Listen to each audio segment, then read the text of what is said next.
Good morning, Paula. Good morning, Tomas. How are you doing? I'm fine. How are you? I'm fine too.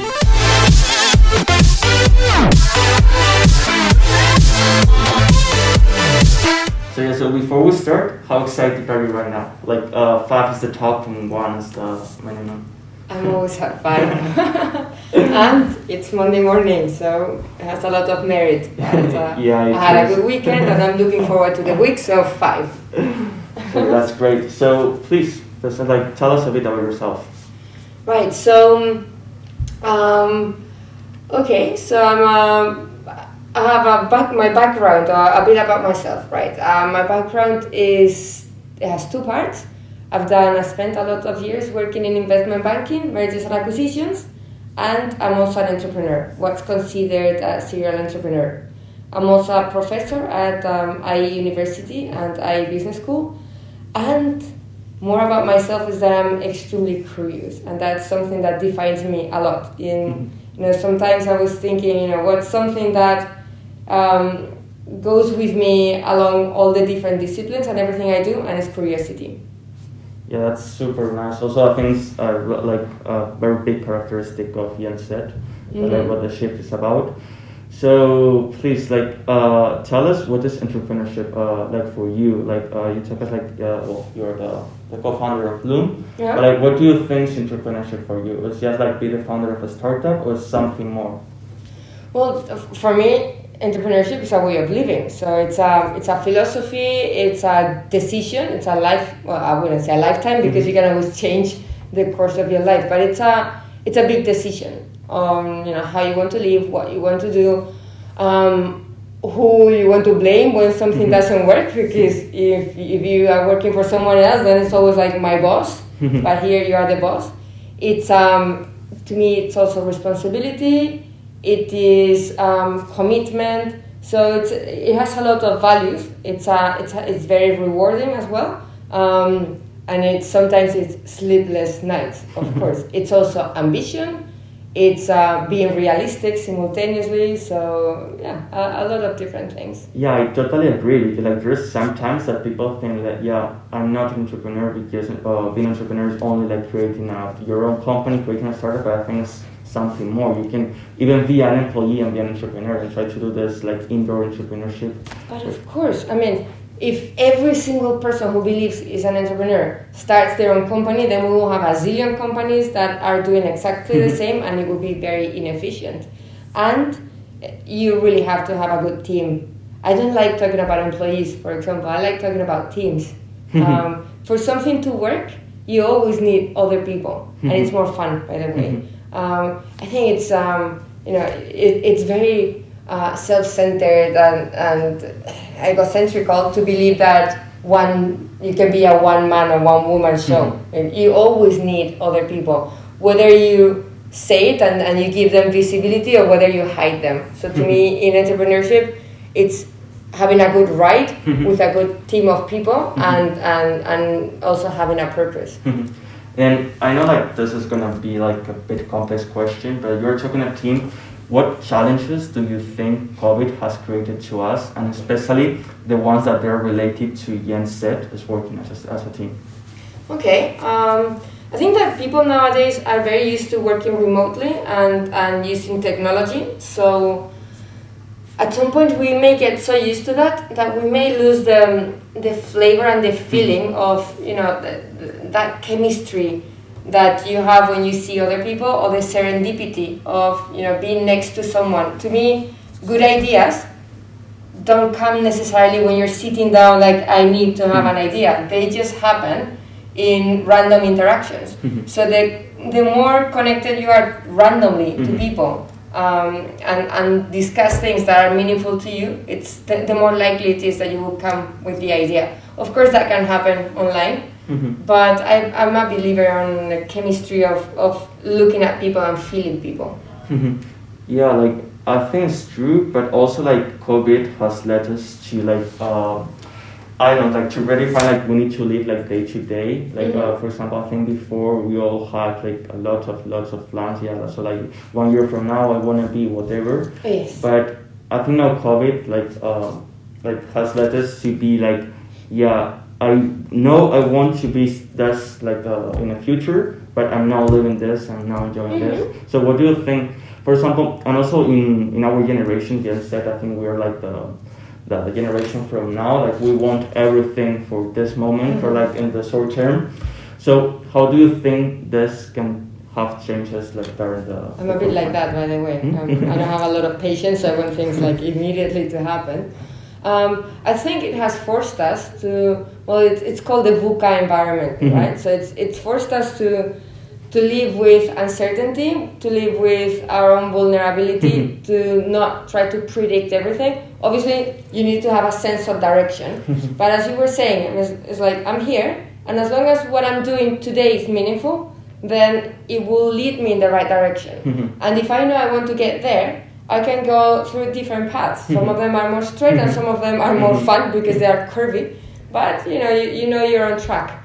So I think it's actually more challenging for older people who are more like used to having the path very in a very predictable way. And I think it's a good opportunity for younger generations to just to live the moment, to make sure that you have the responsibility to see that you are in the right place at the right time all the time. So where it's leading you, it doesn't really matter that much as long as you know that what you're doing today is meaningful and makes sense for you. Yeah, so talking about the path, do you think you are smart or you work hard? Because like there's a lot of people. Yeah, I know. this is like also a tricky question. Yeah, but like there's a lot of people. Yeah, like I don't know what to do with my life because I'm not that smart. I'm not like Steve Jobs or Elon Musk.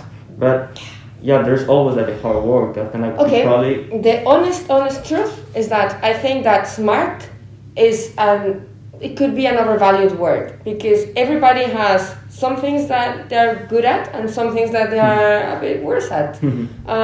So to me, it's not necessarily smart in absolute terms. It's how familiar are you with your talent? What are you good at? Because again, when we're talking about a team, it's always a multidisciplinary team. So if I'm, for example, if I'm like really organized, then I need people that are a bit more random. And if I'm very random, I need someone who's more organized. And that doesn't make one smarter than the other. It's just that you have different talents. So for me, it's understand yourself, and that's the first duty for everyone. Understand, connect with your talent, connect with yourself, and then obviously work hard. Because, well, yes, you may be lucky, but that happens, it's 1 in a million or whatever. So it's a combination of understanding what you're good at and then working hard, which also means that you need to be brave and not necessarily follow fashion. If everybody's going in this direction and it's not where you're going to shine, again, look deep in yourself and see where you're going to shine, wherever it goes. So about like knowing ourselves, do you think nowadays it's really important to invest in ourselves, in who we are? To all the sifters that they're like listening and watching us, what do you think? Like, do you think we should invest more in developing ourselves, in developing our personal pathways? I think there's a journey that's personal and that nobody can do for you, and that you will do it at some point in your life. Some people do it when they are about to die, and they get like what they call the movie of your life in a few seconds.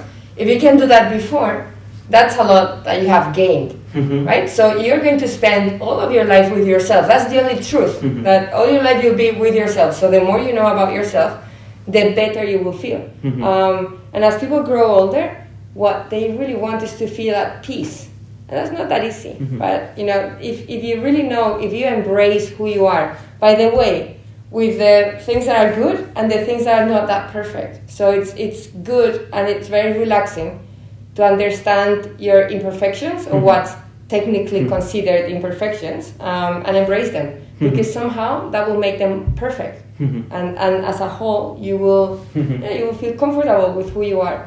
You can tell more or less, when you interact with other people, you can tell who's at peace with themselves and who still has all this journey to make. Some people, by the way, who are considered very successful, like successful entrepreneurs, business people, and so on, you see them and it's like, yeah, you may have a lot of money, you may have a lot of things, but you can tell that, you know, you're still not happy with yourself. So it's sometimes... like, this kind of like the pursuit of happiness, right? Like the... So yeah, like for all the... So talking about like investing in ourselves, what advice would you give like to the generation Z that they're probably finishing high school right now, they have just started college, or even they are just finishing? What do you recommend them like to invest like for like personal growing and also like professional growing? There's I've done a lot of a bit of meditation, and I'm out of curiosity I've done a lot of different things. So one year I decided to go and do a course with the Dalai Lama in the Himalayas. So I've done a lot of things. To me, part of this inner journey is putting yourself to your limit. I mean, to your limit being safe. But pushing yourself, because you only know who you really are when you're out of that comfort zone. And I know it sounds like the typical, typical thing to say, like comfort zone and so on. But it's true. I mean, I've only got to know who I really am and what my abilities are when I was really struggling. And that, and also, you know, there's a lot of things. Ask for help, ask for feedback, be open. I mean, at the end of the day, it feels very uncomfortable to feel vulnerable, because it's like, oh, you know, it feels like I'm naked. But at the end of the day, it makes you stronger. So it's a paradox, because when we think, oh, I want to be strong so that nobody can see my weak points, at some point these are my weaknesses, I embrace them, I'm happy with who I am, and that makes you really stronger. So again, like trying different things, connecting with people. Don't be shy, don't be scared of connecting with people at a more personal level, because at the end of the day, everybody wants to make that connection. So if they don't open up, you can start opening up, and it works like a miracle. When you open up, then it clicks with other people, and they open up again as well. Okay, so let's continue. So how do you develop yourself outside the work environment? Because like there's for some people that it only exists work, and after work probably just family for dinner. But I think it's really important, as we were talking before, that personal development. Like, never mind if you're a college student, or maybe like if you are you're just working in your 40s, 50s, whatever. But how do you develop yourself outside the environment? I have to say that the biggest learnings in my life didn't come from academy and didn't come from professional life. Maybe because I studied a lot and I was very happy with my work, that was a bit like smooth and the baseline. But for example, if you can afford to travel and get out of where you live, now with COVID it's a bit harder, traveling for me has been, like traveling with a backpack has been a really good experience and a huge learning experience. Traveling, actually I like traveling by myself. Went to India 7 times, Thailand, I don't know, like different places. And you end up getting to know people who are completely different, and when you dig inside of them, first you make this connection, and then you learn. I mean, there's a lot of value in the experiences of these people. To me, life is about experience. You can learn reading books, and obviously the ones who are studying at college and university, please study. But also confirm, like create your own learning, not just in the books, but in your experience. So at the end of the day, life is about experience. So that's one thing. And then when I didn't travel that much, for example, for me, doing some volunteering work, seeing NGOs, I did 6 years of volunteering work with homeless people in Madrid, and the biggest lessons to me were there. So talking to people who somehow have lost everything, understanding my own preconceived ideas, digging inside of myself, or what's my relationship with this person and how does it make me feel? What can I offer to this person? Which is not, they don't care about financial modeling. They don't care about, most of the things that I would say that I could do very well. What they needed is something more special and more unique. So again, try different things. If you like sports, well, try sports, but always with a meaning and a purpose and a curiosity to learn what's here for me. So it's not just mechanical, I'm doing this every week or every whenever. It's what's there for me to learn. So yeah, so about traveling and discovering new things, like what do you think you are like at the end of the day, like most curious about? And like, is this traveling and this trying new things that have led you like to have like a purpose in life? Sorry, so let me see if I understand. So what's, at the end of the day, when I travel, what's my... Like what you're like most curious at? Yes, I don't Okay. know. Maybe I'm just more curious like in young people that they're doing like their own projects or like they're like highlighting between others, or probably I'm just curious of going like to new cultures and see how different my world is compared to others. I like wondering like who these people are, what their life would have been if they had been born in a different place. If we swapped lives, what would I do in this situation? What would they do in my situation?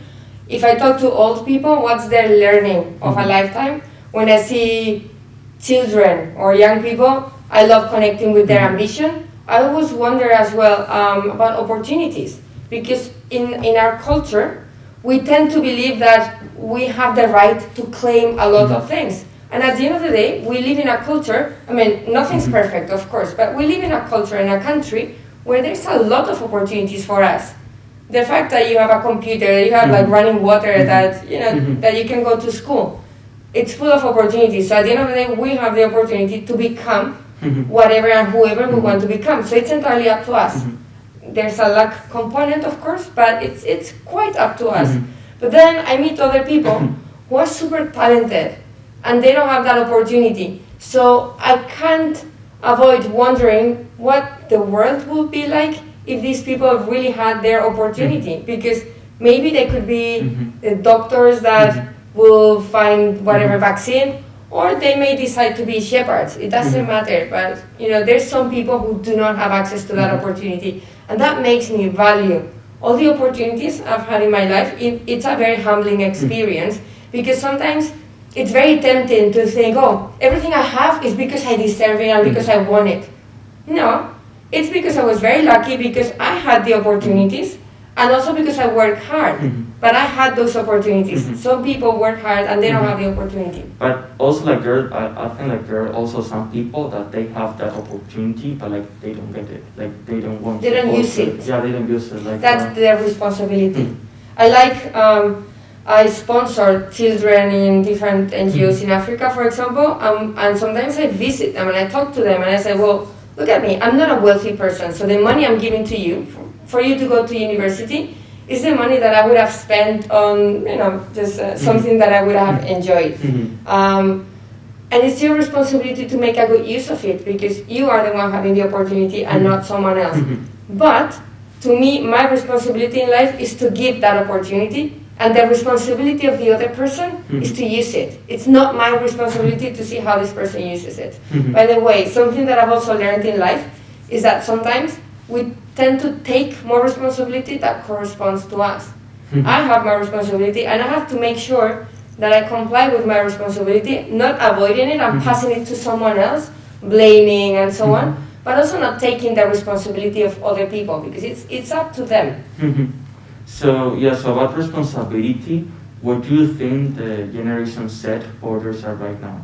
Do you think we have any borders? Because for example, now the internet probably, there's some people that says that we're social media obsessed, that probably we are, but I think they also open us a lot of opportunities. Now like with all the access we have to the internet, I can even be right now in Madrid, but I can be studying a master's in MIT, whatever.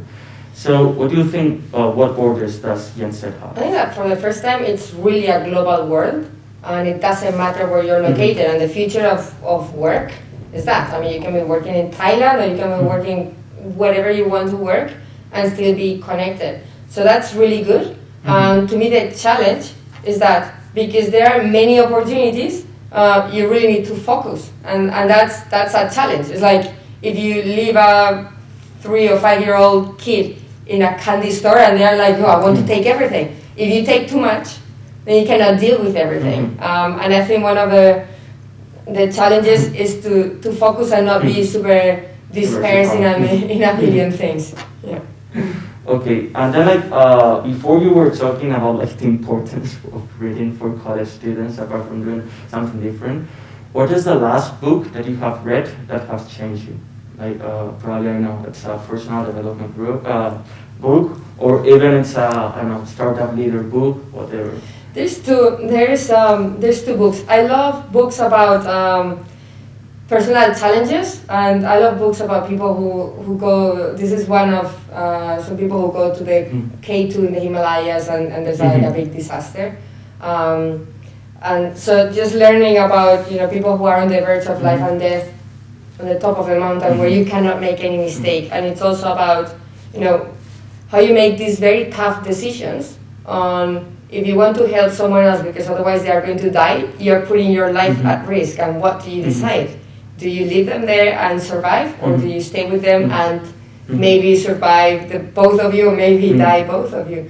So that's one, and then the other one is a book on negotiations, which is the subject that I teach, and it's called Never Split the Difference. I'm sure that a lot of people have read about it. It's a former FBI agent who shares his understanding, his experience about negotiations. So instead of being very theoretical, it's more experience-based, and it's very human, talking about using emotions in your negotiations to connect with people. So it's a very interesting book. Yes, nice. So yeah, you can read it. So yeah, changing of topic, do you think our generation is asleep, or they are eager to create and develop new things and ideas? You are in touch with a lot of people. I think when people talk about a generation, there's millions of people. So in the previous generation and in future generations, there's people who have the energy to shine and the purpose, and people who just go with the flow and don't, they really don't put all the energy. I think there's a lot of talent in your generation. There's people who really use the opportunities they have at hand, and I think there's a lot of leadership and a lot of talent. So sometimes I find actually lecturing people in your generation, I find it a very humbling experience, because I'm really overwhelmed with the talent I find, and people who are really completely decided and determined to change the world and to really do something meaningful. Something that I really like is that you care not just about yourselves, but you care in general about the world and other people and so on, and that's something very important. So about shining, do you think it's better to be extraordinary on late or good and on time? I know. Yeah, very difficult questions. I don't think those two are incompatible. So sometimes when you are doing what you have to do, so you're following your path, eventually the opportunity to shine and to do something extraordinary will come. To me, what's important is that even if you follow a path that it's a bit more stable, don't do it with automatic pilot. Ask yourself, even if it's stable, is this where I want to be? And not necessarily every day, but ask you regularly, is this where I want to be? If the answer is yes, then stay in your path, and eventually you have the opportunity to do something extraordinary.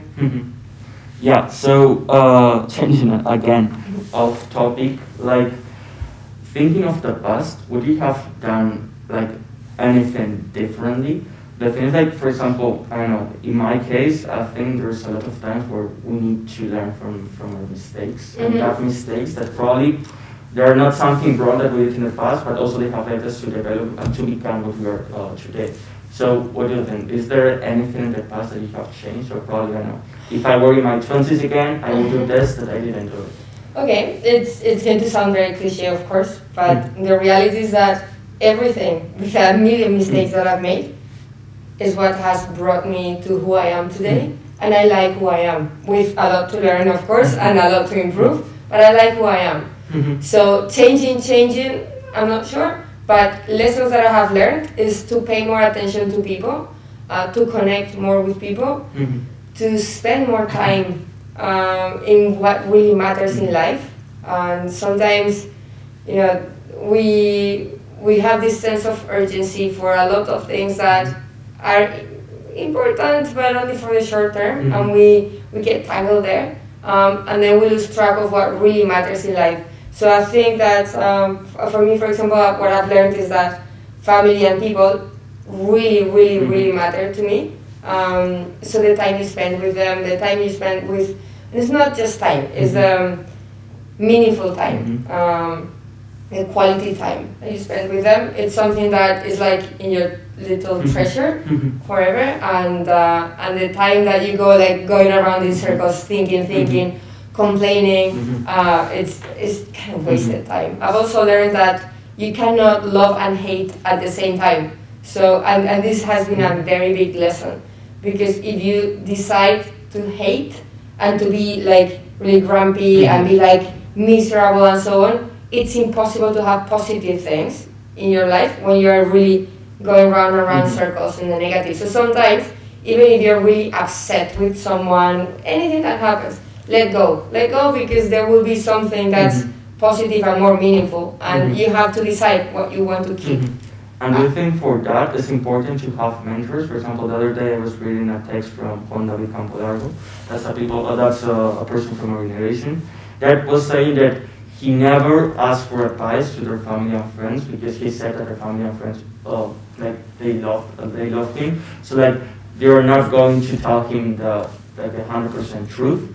So what do you think about the importance like of having a mentor, or like having someone with probably a senior experience than you that can help you like in? I think it's very important, and I think it also gives a purpose to that senior person. Sometimes we're shy of asking someone else, thinking, I don't want to use their time. Again, going to responsibility. They know how they want to use their time. So if they don't have time for you, they will tell you, which by the way is not rejection, it's just that they do not have time for you. But maybe they do have time, and by helping you, they're helping themselves, because they see themselves reflected in you. And yeah, sometimes it's a beautiful thing to do. And a lot of people have this sense of purpose and giving back. So, for example, in my path, I got scholarships, I got mentors, I got advice that I asked for, and advice that was just given for free, randomly. And so I always feel that I'm in debt. I mean, I always feel that I want to return. And there's a lot of people who feel like that. So yes, and by the way, family, yes, because they always see you as super smart, super great on everything, they will be very biased, but they also know you really well. So if you just, if you train them to be super honest, and then you take with a pinch of salt all the great things that they say, there's a lot of valuable advice from friends and family. Choose well your friends, of course. So like for finishing, if there is something that you want to say to the shift, to our generation? Yes, have fun. Whatever it is that you do, have fun. I mean, that's the only thing you only have one life. So enjoy whatever it is that you do. I know sometimes it feels very scary. Sometimes you see what other people are doing and then you compare.